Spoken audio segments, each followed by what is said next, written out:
యస్యో నామరూపాభ్యాం yeah దేవి సర్వమంగళ తయో సంస్మరణాత్ పుంసాం సర్వతో జయమంగళం ఆవస్తేషాం జయస్తేషాం పుతస్తేషాం. అమ్మా, పెళ్లి కుమారుడు కాళ్ళు కడగడానికి అమ్మాయి తల్లిదండ్రులు రండి.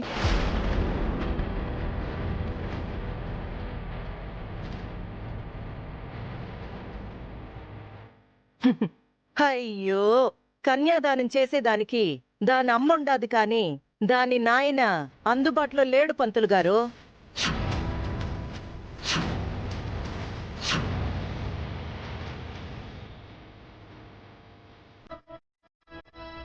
పాతికేళ్ల క్రితమే పారిపోయిన కూనికోరు.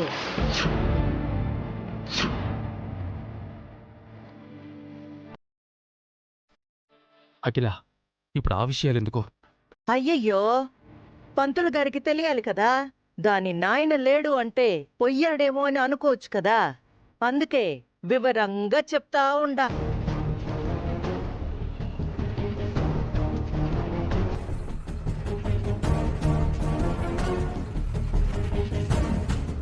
ఏం వదినా, అంతే కదా.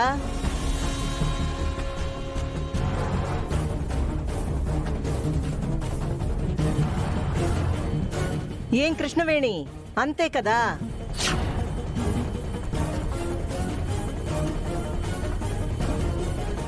దీన్ని వివరంగా చెప్పడం అనరత్తా, విషయం కక్కడం అంటారు.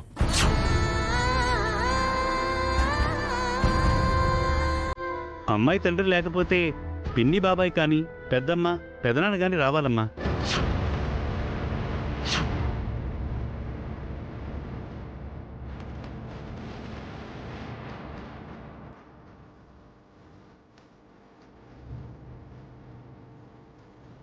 అక్క, ఏంది? పద్దుకి వెంకికి పెళ్లి జరిపించే బాధ్యత నాన్న మీ చేతుల్లోనే కదా పెట్టింది. అయితే ఏం చేయమంటావు? మీ చేతుల మీదుగానే ఈ పెళ్లి జరిపించండి అక్క. నువ్వు బావగారొచ్చి ఈ కన్యాదాన కార్యక్రమాన్ని జరిపించండి అక్క. చిచి, నేను జరిపించాలా? అస్సలు కుదరదు.